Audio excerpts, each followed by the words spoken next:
After learning of Diane's confession, Tucker threatens her, and Ashley keeps trying to get information from her ex. Drama about the young and agitated. On today's episode of The Young and the Restless, Phyllis informs Nikki that Diane's fall from grace has begun. Jack shares Diane's confession with Ashley, and Devin confides in Abby about her relationship with Nate.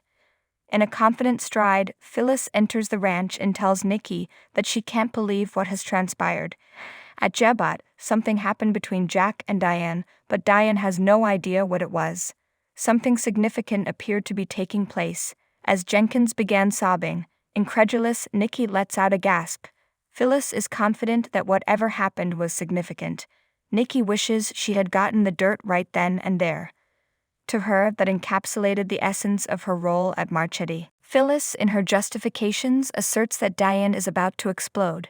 Nobody, not even Kyle, will want to be around her after that.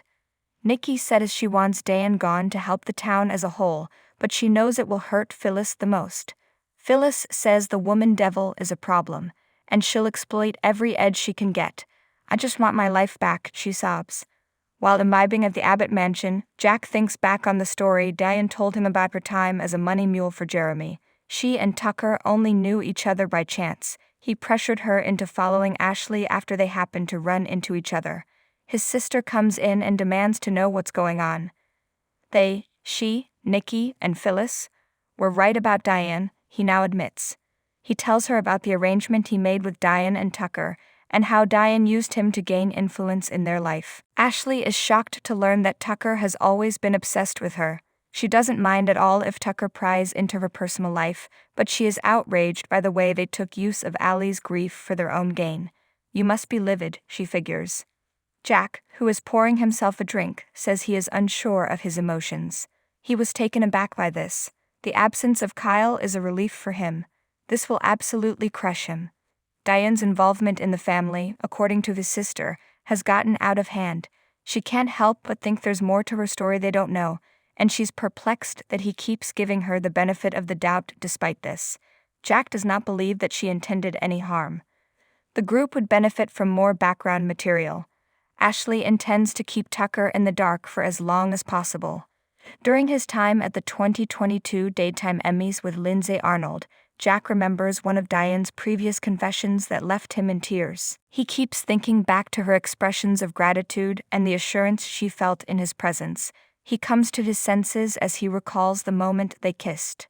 Tucker visits Crimson Lights and finds Diane feeling down. She hopes she never sees or hears from him again and regrets giving in to his blackmail into working with him.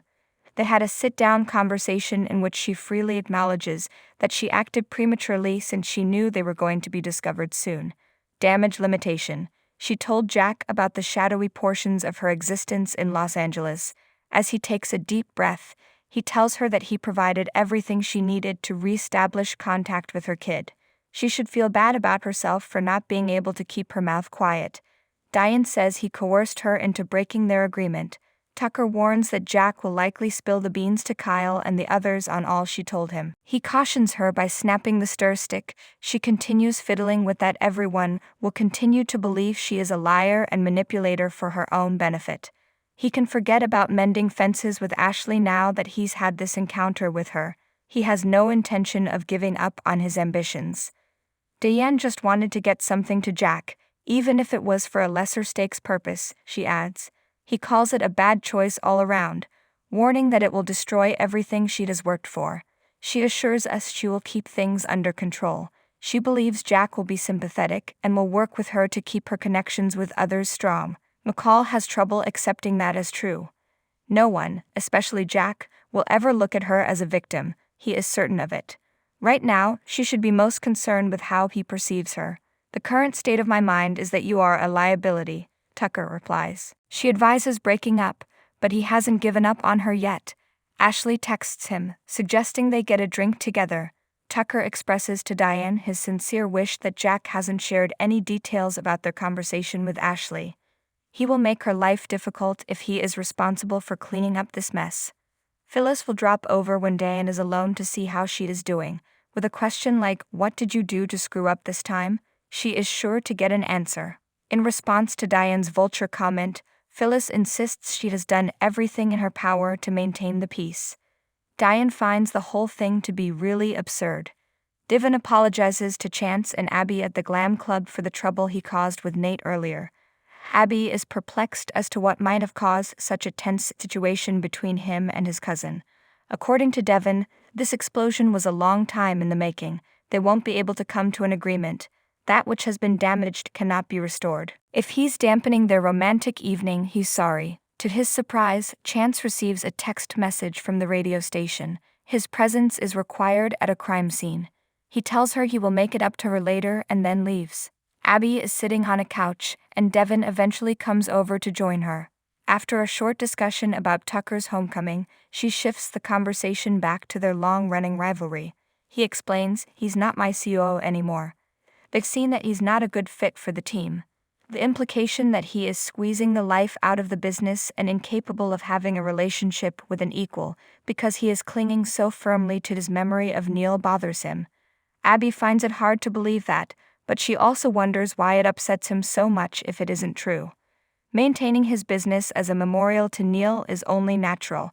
To avoid feeling like he was betraying Neil, Devon acknowledges he was hesitant to move forward with the merger. They, Amanda and Lily, urged him to repress his emotions. When he finally reveals that he still blames Nate for the situation, she finally relaxes.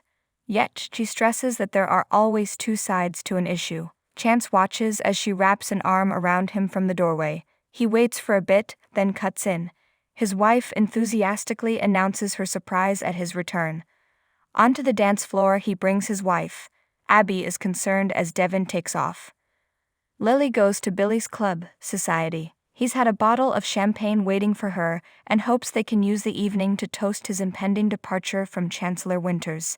If he had to tell Jill the truth, he doubts it will go well. He anticipates some initial distress, but is sure her trust in Lily will ultimately prove to be a positive factor. The two of them exchange compliments, and he tells Lily she's wonderful. She appreciates the praises, but is concerned that he will have too much free time. Usually that results in some sort of conflict. She is reassured by his word that he won't do anything wrong, and he even threatens to become a couch potato if he does. This guy isn't going to do the first thing that comes to mind. She agrees to not worry about Billy after he pulls her up to dance and gets her to pledge not to.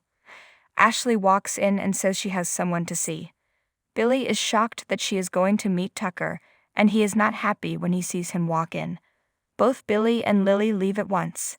Tucker tells Ashley that he appreciates her giving him the benefit of the doubt as they sit down to eat. According to her, it is dependent on how forthcoming he is about his activities with Diane in Los Angeles.